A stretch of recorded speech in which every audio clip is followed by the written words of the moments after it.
A sus 89 años hoy dejó de existir Lidia Gayler Tejada.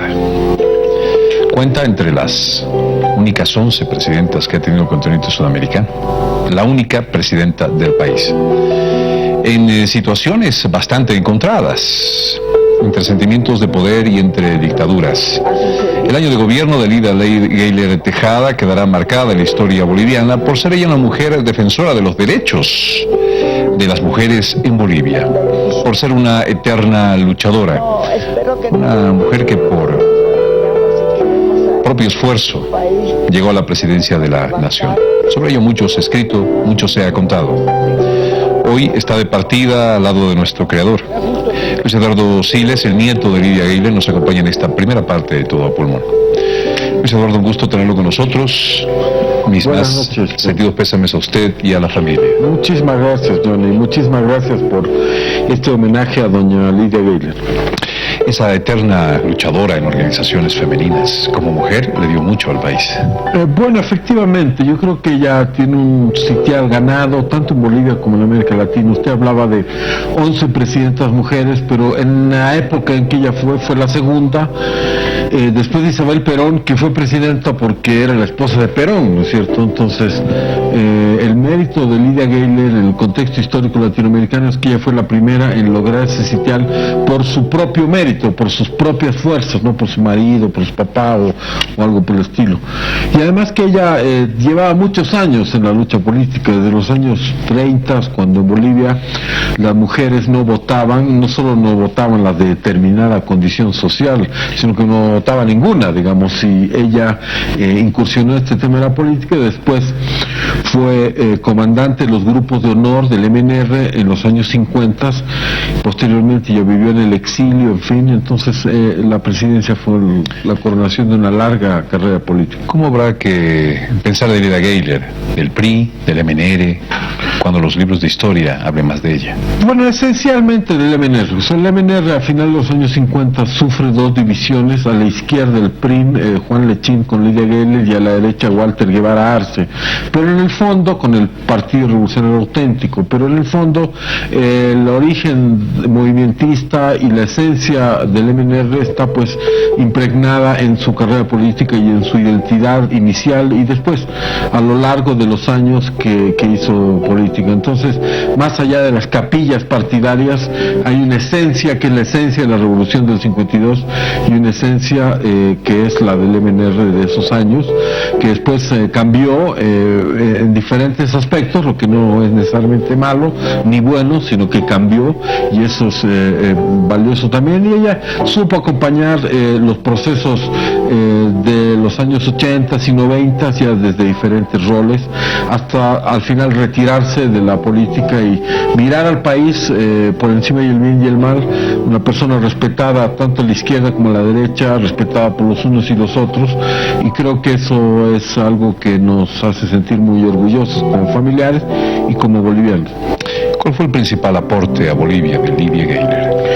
Yo creo que son dos. Uno, el que tiene que ver con la mujer, la participación política de la mujer, pero otro que en realidad es incluso más importante, es el que tiene que ver con la construcción de la democracia. Quizás hoy en día, por la inundación de mensajes que padecemos diariamente, algunos tienen la impresión de que la historia empezó en el 2003 o el 2006. La historia de Bolivia tiene muchísimos años más, y la historia de la democracia pues se remonta a los años 50 y tuvo diferentes hitos, y uno de los hitos más importantes es pues el año 79, cuando después de la década de dictadura de Banzer se abre la democracia en el país, y después del golpe de Natús pues sube al poder Lidia Gayler como primera mujer presidenta y hace un esfuerzo muy grande porque hayan elecciones, que las hay, pero después viene el golpe de García Meza. Creo que en una época en que los gobernantes de América Latina y el gobierno actual de Bolivia es capaz de hacer absolutamente cualquier cosa con tal de seguir manteniéndose en el poder, hay que rescatar la visión y la generosidad y la entrega de estos antiguos políticos, ¿no es cierto? Se habla mucho de los antiguos muy mal, pero en realidad los antiguos pueden dar lecciones a los actuales. Hernán Siles renunció a su mandato para que las cosas se arreglen, y Lidia Gayler lo único que quería era entregar el poder al que salga elegido. Lamentablemente esto se vio cortado con el golpe que hizo García Meza, que hoy en día está en la cárcel, como todos sabemos. Ustedes como su familia han debido compartir fascinantes historias, me imagino, por lo que también sabe el pueblo boliviano. Quizás el clímax esté en el golpe de Estado, en su exilio, ¿nos equivocamos? Bueno, ese es un punto fuerte sin duda, como usted lo señala, pero también están las historias de la revolución y de los años previos a la revolución, cuando había toda esta actividad conspirativa en contra de lo que era en ese momento la estructura de poder, y las historias relacionadas con la primera huelga de hambre. Por ejemplo, hoy en día en Bolivia hacemos huelga de hambre muy frecuentemente, algunos muy en serio y otros no muy en serio, pero la primera huelga de hambre que hicieron las mujeres movimentistas del año 51 realmente fue épica y tuvo resultados, y realmente la hicieron con un compromiso con el país muy importante.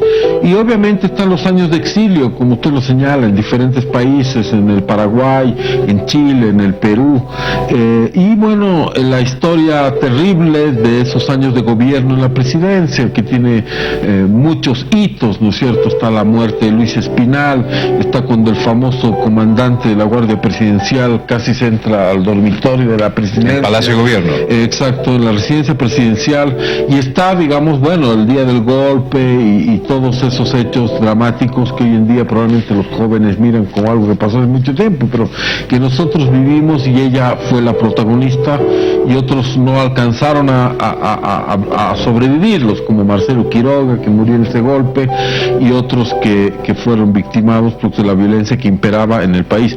Es por eso que el mensaje de ella realmente es conservar la democracia, no sigamos destruyéndola, como vemos que hoy en día ocurre, ¿no es cierto? La democracia está arrinconada en Bolivia, y lo dicen informes de organismos internacionales, y en sus últimos meses también ella tenía una preocupación al respecto. ¿Algún momento dejó de pensar en política, Lidia Gayler, pese a su avanzada edad? Esa es una muy buena pregunta, y la verdad es que creo que no. Ella sacrificó su vida personal, su vida familiar, sacrificó, digamos, acumular bienes o acumular riqueza, que nunca la tuvo y murió sin ella. Sacrificó todo al objetivo de hacer política en el buen sentido, ¿no es cierto? En el sentido de encontrar soluciones a los problemas de la gente, en el sentido de definir ideas y propuestas que puedan tener un impacto en la realidad de la gente. Y por lo tanto, como usted lo menciona, pues nunca dejaba de pensar en la política, sobre todo nacional, pero también del contexto político latinoamericano. Ella fue embajadora en varios países y tuvo muy buenas relaciones con los gobiernos y las élites y el pueblo también de Colombia, de Venezuela, de Alemania, donde sirvió al país representándolo. ¿Qué pensaba del hoy, Lidia Gayler? Yo creo que su preocupación iba en aumento, su preocupación era casi ya una angustia al ver que en Bolivia la política está reducida a una judicialización por parte del gobierno hacia los adversarios, que la libertad de expresión está siendo arrinconada, la libertad de prensa también, que la violencia verbal, acabamos de ver, quedado pasmado por estas historias de dementes, seniles y ese tipo de cosas. Por amor de Dios, o sea, yo creo que lo que necesitamos en Bolivia, y ese es el mensaje de ella, es un poco de amor, un poco de fraternidad.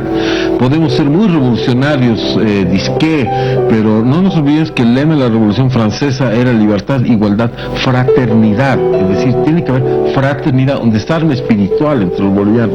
Y estas historias de todo el día estar agrediéndose, enjuiciándose, es algo que yo creo que le angustiaba, como nos angustia a todos los bolivianos, y nos preocupa y nos entristece. Voy a pedirle un poquito de esa entrevista que tenemos preparada a nuestra audiencia, que irá en cuestión de minutos nada más, Gabriela, solamente como adelanto, nada más. Lidia Gayler deja una heredera, una sola hija. Exacto, ella tuvo solo una sola hija, que es mi madre, cabalmente porque optó por dedicarse a la política, y por lo tanto ya pensar en más hijos, en familias más estables, pues era un problema que era incompatible en gran medida. Luis Eduardo Siles, se le rendirán honores mañana en la Asamblea Plurinacional, lo que era el Parlamento Nacional. ¿Por qué no en Palacio de Gobierno? Bueno, nosotros hemos concertado con los funcionarios del gobierno que se han acercado a hablar con nosotros este tema, y me alegra que haya sido así. Ella fue diputada, fue senadora, fue presidenta de la Cámara de Diputados. Ella consideraba que el Parlamento es la casa de la democracia. No sé si lo es ahora, francamente, porque un Parlamento que cuando se trata de imponer algo es rodeado por un montón de gente que amenaza a los que están adentro. No sé si eso es democracia, no sé si es libertad. Creo que no, pero en todo caso, ella en sus últimos deseos, pues siempre subrayó la importancia del Parlamento, y creo que como familia lo discutimos, lo analizamos y pues decidimos que así tiene que ser. Le agradecemos al gobierno por los gestos que ha tenido con nosotros, pero consideramos de que lo óptimo, lo apropiado es que este velatorio se lleve a cabo exclusivamente en el Parlamento. Será enterrada en el cementerio Jardín, tengo entendido. Exacto, yo quiero abusar de la entrevista a John para decirle que la convocatoria es a las 10 de la mañana en la sede del Poder Legislativo, que entre paréntesis es el primer poder del Estado formalmente, y el entierro a las 4 de la tarde en el cementerio Jardín de nuestra ciudad de La Paz. Ella es de Cochabamba, mi abuela quería mucho Cochabamba, pero su familia está aquí en La Paz, por lo que optó en ser enterrada aquí. ¿Habrá algún epitafio con algunas palabras ahí? Bueno, yo creo que tanto los que fueron sus colaboradores políticos, como la familia, como todos los que la quisieron, pues harán sus intervenciones y dirán lo que tienen que decir. Y yo creo que su nombre, Lidia, que en español castizo significa pelea, ¿no es cierto?, lucha, por eso dicen los toros de Lidia, ¿no?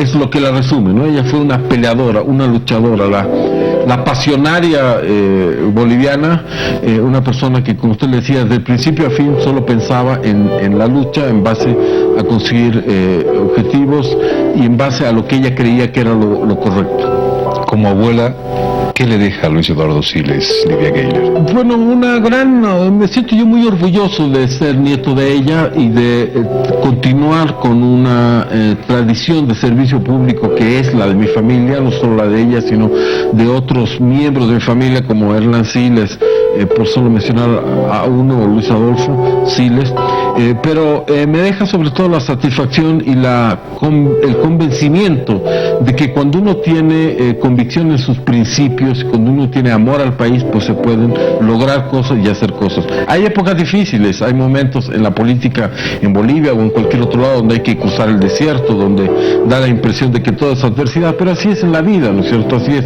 para un empresario, para un comunicador o para quien sea. Hay que perseverar, hay que luchar, y eso es lo que nos deja doña Lidia, y una satisfacción y un orgullo muy grande. Don Luis Eduardo Siles, muchas gracias. A nuestra teleaudiencia a nivel nacional, mire usted un pedacito nada más de lo que tendremos enseguida. El año 2007-2008, nuestra editora de noticias, María René Duchén, hablaba con ella en exclusiva de su vida, de sus pretensiones políticas, de su paso por ella misma. Unos segundos nada más de la entrevista con Lidia Gayler, que tendremos más adelante en Todo a Pulmón. Satisfacción porque la educación no era una educación forzada, sino más bien una educación que a uno le penetraba y hacía las cosas no por la fuerza, sino por el conocimiento que había en todo eso.